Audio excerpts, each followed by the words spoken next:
জনাব তারেক রহমান এখন বক্তব্য রাখবেন। সকলে এই করতালির মাধ্যমে তাকে স্বাগত জানাই জি, ধন্যবাদ। এবং ধন্যবাদ। তিনি উদ্বোধন করবেন। জি, বিসমিল্লাহির রহমানির রহিম। বিএনপির ওয়েবসাইটের মাধ্যমে অনলাইন পেমেন্ট গেটওয়ে কার্যক্রমের আজকের এই উদ্বোধনী অনুষ্ঠানের সম্মানিত সভাপতি জনাব মির্জা ফখরুল ইসলাম আলমগীর, মঞ্চে উপস্থিত সম্মানিত স্থায়ী কমিটির সদস্য সহ সম্মানিত কেন্দ্রীয় নেতৃবৃন্দ, আমার সামনে উপস্থিত সম্মানিত অতিথিবৃন্দ এবং অনলাইনে সম্পৃক্ত পৃথিবীর বিভিন্ন দেশ থেকে উপস্থিত নেতৃবৃন্দ এবং সহকর্মীবৃন্দ, আসসালামু আলাইকুম। বিশ্বের বিভিন্ন দেশে বসবাসকারী প্রবাসী বাংলাদেশী যারা প্রবাসে থেকে দেশের রাজনীতির সঙ্গে নিজেদেরকে সম্পৃক্ত রাখতে চান, বিএনপির সদস্য হতে চান, বিএনপির সদস্য পদ নবায়ন করতে চান, তাদেরকে আনুষ্ঠানিকভাবে দলের সদস্য হিসেবে অন্তর্ভুক্ত করে নেবার জন্যই বিএনপি কার্যকর একটা উদ্যোগ গ্রহণ করেছে আজ। এবং এরই অংশ হিসাবে আজ উদ্বোধন হচ্ছে বিএনপির ওয়েবসাইটের মাধ্যমে অনলাইন পেমেন্ট গেটওয়ে সুবিধা। প্রবাসী বাংলাদেশিগণ দূর প্রবাসে থাকলেও অধিকাংশ প্রবাসীর পরিবার পরিজন দেশেই বসবাস করেন। সঙ্গত কারণেই রাজনীতির সঙ্গে অনেক প্রবাসীর সরাসরি যোগাযোগ বা সংযোগ না থাকলেও পরিবার সঙ্গে কিন্তু তাদের নিবিড় যোগাযোগ বা প্রতিনিয়ত একটা যোগাযোগ আছে। ফলে প্রবাসীরা দূর প্রবাসে থাকলেও তাদের হৃদয়ে কিন্তু 24 ঘন্টার প্রতিটা মুহূর্তই বাংলাদেশ।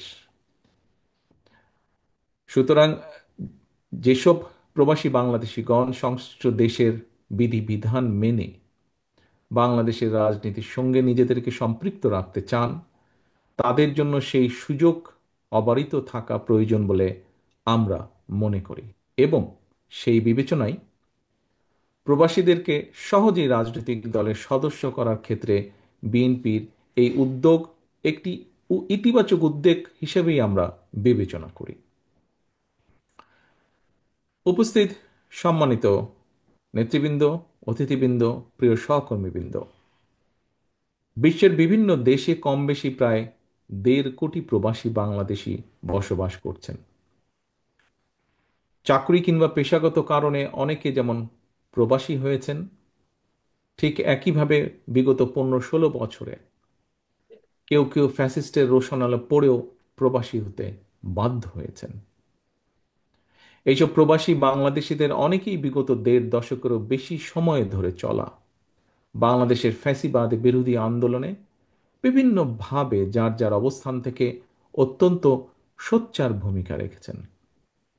দেশে গণতন্ত্র এবং মানবাধিকার প্রতিষ্ঠার আন্দোলনে নিরলস ভূমিকার জন্য আমি প্রবাসী সকল ভাই বোনদেরকে জানাই আন্তরিক অভিনন্দন।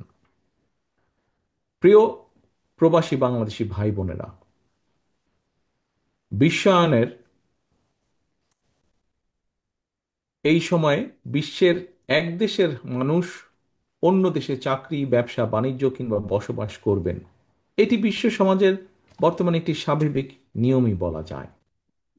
তবে নানা বাস্তবতায় প্রবাসে থাকলেও কেউ যেন জন্মভূমি স্ববিরোধী ভূমিকায় লিপ্ত হতে না পারেন, এই ব্যাপারে দেশপ্রেমিক প্রতিটি বাংলাদেশীর সতর্ক এবং সজাগ থাকা অত্যন্ত প্রয়োজন, বিশেষ করে বর্তমান অবস্থায়। প্রবাসী বাংলাদেশি ভাই বোনেরা লাখো প্রবাসী দূর প্রবাস থেকে কষ্ট করে মাথার ঘাম পায়ে ফেলে বাংলাদেশে রেমিটেন্স পাঠান। আপনারা জিডিপিতে রেমিটেন্সের অবদান এই মুহূর্তে 6 থেকে প্রায় 7%। সুতরাং দেশে প্রবাসীদের পরিবার এবং তাদের অর্থ সম্পদের নিরাপত্তা নিশ্চিত করা রাষ্ট্রের অন্যতম বিশেষ দায়িত্ব বলে আমরা মনে করি। প্রবাসী বাংলাদেশিগণ দীর্ঘদিন থেকেই জাতীয় নির্বাচনে ভোট প্রদানের অধিকার এবং সুযোগ চেয়ে আসছিলেন। আসন্ন নির্বাচনে তাদের সেই আশা অনেকাংশেই পূরণ হতে যাচ্ছে। এবারই প্রথমবারের মতন বিভিন্ন দেশের প্রায় 50 লক্ষের মতন প্রবাসী আসন্ন জাতীয় নির্বাচনে ভোটদানের সুযোগ পাচ্ছেন। আমি ভোট প্রবাসী ভাই বোনদের ভোট প্রদানের এই সুযোগকে জন্মস্থানের প্রতি প্রবাসী বাংলাদেশিদের অধিকার এবং অবদানের একটি সম্মানজনক স্বীকৃতি হিসেবে বিবেচনা করি। প্রবাস থেকে এবারই প্রথমবারের মতন ভোট দেওয়ার সুযোগ সৃষ্টির কারণে ভোট গ্রহণ প্রক্রিয়াটি কারো কারো কাছে কিছুটা জটিল মনে হতে পারে। তবুও প্রবাসীদের ভোটের অধিকার প্রয়োগের সুযোগ চালু করার জন্য আমি নির্বাচন কমিশনকে আমাদের দলের পক্ষ থেকে আন্তরিক অভিনন্দন এবং সাধুবাদ জানাই। জনগণের রায়, ইনশাল্লাহ বিএনপি রাষ্ট্র পরিচালনার দায়িত্ব পেলে ভবিষ্যতে প্রবাসী বাংলাদেশিদের ভোট গ্রহণ প্রক্রিয়াটি আরও কিভাবে সহজ করা সম্ভব হয় সে পদক্ষেপ আমরা অবশ্যই ইনশাল্লাহ নেব। প্রিয় উপস্থিতিবৃন্দ, সম্মানিত সহকর্মী নেতৃবৃন্দ, আমি একটি বিষয় এই মুহূর্তে আপনাদের সামনে একটি উল্লেখ করতে চাই, যদিও হয়তোবা এই বিষয়টি আজকের সামগ্রিক অনুষ্ঠানের সাথে হয়তো সম্পূর্ণ সামঞ্জস্যপূর্ণ নয়। তবে একজন মায়ের সন্তান হিসাবে, একজন নারীর স্বামী হিসাবে, একজন কন্যা সন্তানের পিতা হিসাবে সেই দৃষ্টিকোণ থেকে একটি বিষয় আপনাদের সামনে আমি উল্লেখ করতে চাই আজকের এই অনুষ্ঠানে।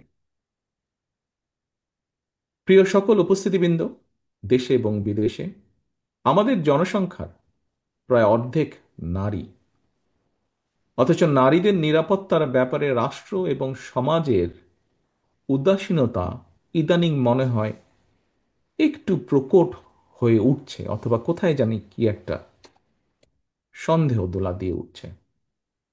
আমি গতকালকের একটি পত্রিকায় একটি নিউজ প্রকাশিত হয়েছে, একটি রিপোর্ট প্রকাশিত হয়েছে। সেই রিপোর্টে দেখলাম গত অগস্ট মাসে সারা দেশে 93 জন নারী ধর্ষণের শিকার হয়েছেন।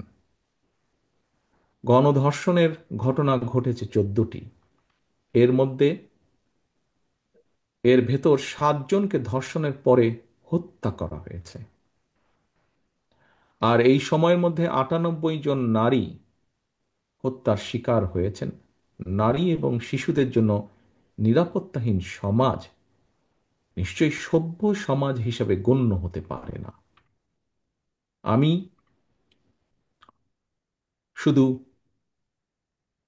বাংলাদেশ জাতীয়তাবাদী দলের মহিলা দল নয়, মহিলা দল সহ বাংলাদেশের সচেতন নারী সমাজ সহ সকল মানুষকে দৃষ্টি আকর্ষণ করে বলতে চাই, আপনারা যার যার অবস্থান থেকে আমাদের কন্যা মা বোনদের সঙ্গে কথা বলুন, তাদের সমস্যাগুলো নিয়ে এলাকা ভিত্তিক প্রস্তাব তৈরি করুন, চিন্তা ভাবনা করুন।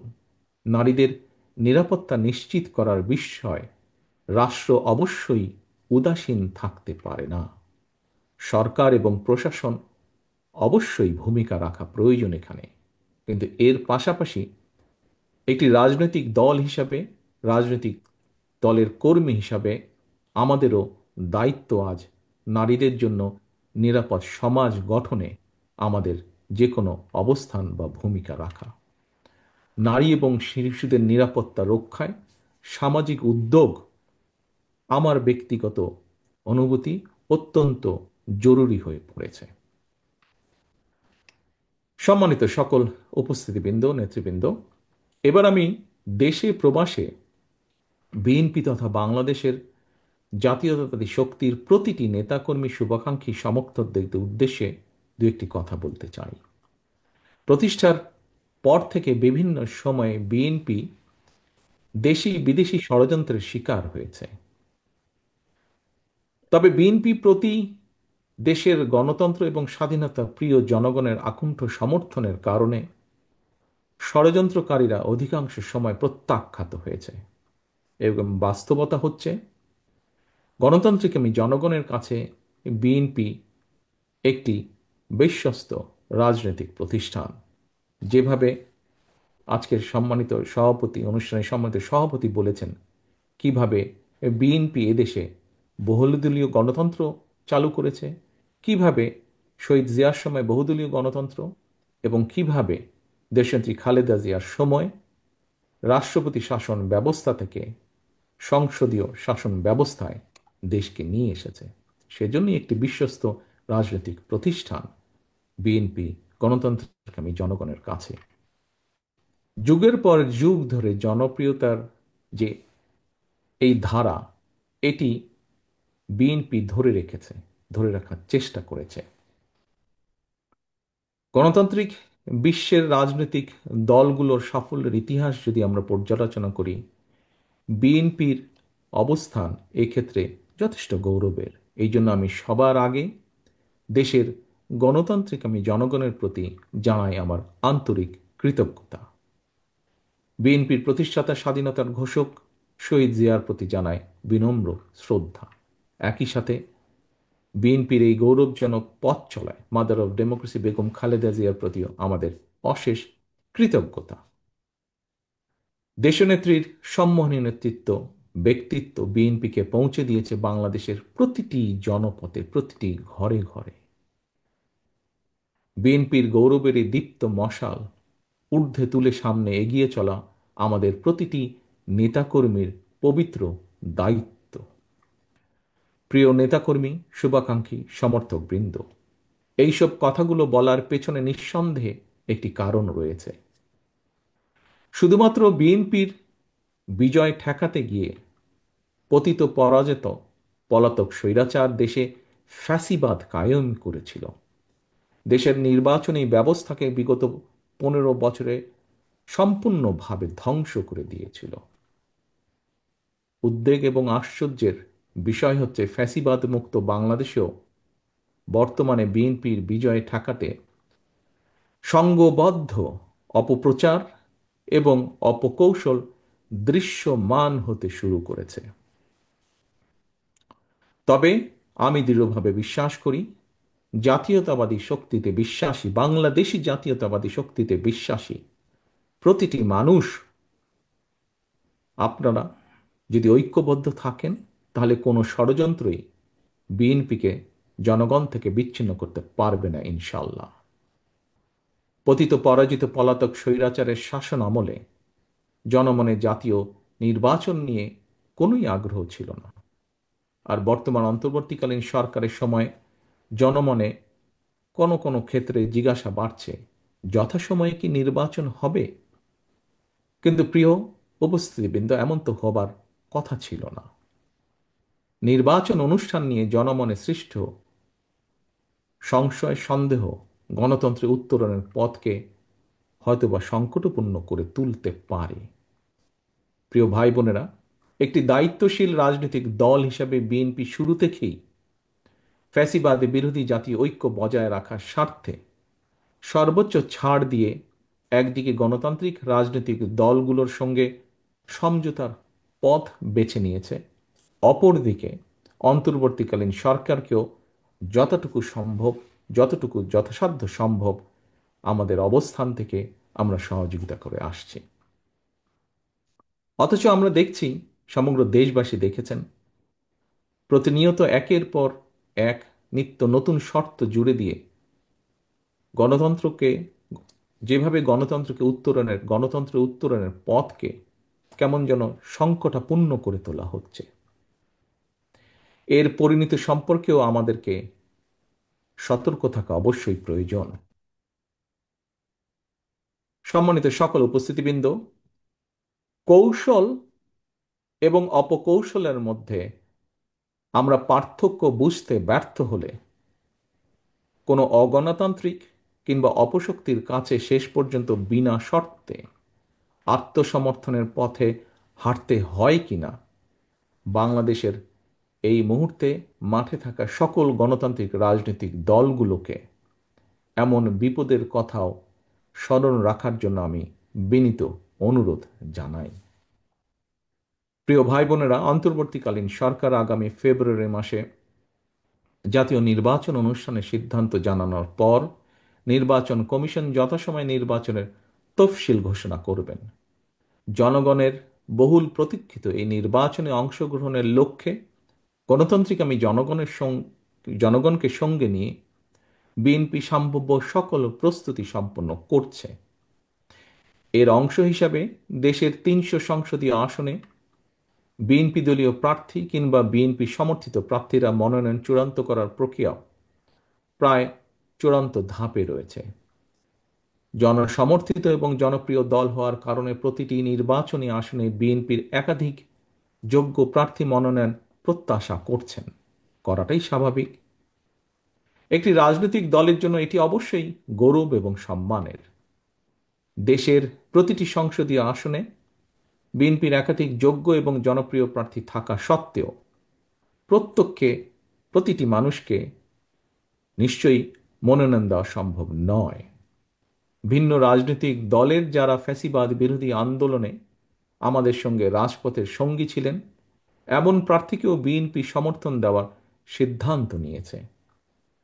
এই বাস্তবতার কারণে হয়তো কিছু সংসদীয় আসনে বিএনপি দলীয় প্রার্থী মনোনয়ন বঞ্চিত হবেন।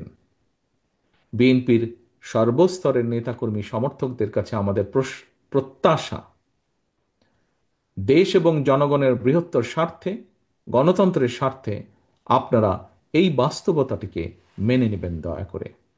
দলের সিদ্ধান্তকেই চূড়ান্ত হিসাবে গণ্য করবেন। আপনাদেরকে আমি আবারও স্বাধীনতার ঘোষকের সেই কথাটি স্মরণ করিয়ে দিতে চাই, ব্যক্তির চেয়ে দল বড়, দলের চেয়ে দেশ বড়। শীঘ্রই পর্যায়ক্রমে বিভিন্ন আসনে বিএনপির মনোনীত দলীয় প্রার্থীদের নাম আমরা জানিয়ে দেব দলের পক্ষ থেকে। দল যাকেই যে আসনে নমিনেশন দেবে বা দেয়, অনুগ্রহপূর্বক তাকে বিজয়ী করে আনার জন্য ঐক্যবদ্ধভাবে প্রত্যেকে বাংলাদেশ জাতীয়তাবাদী শক্তিতে বিশ্বাসী প্রতিটি মানুষ দয়া করে কাজ করবেন।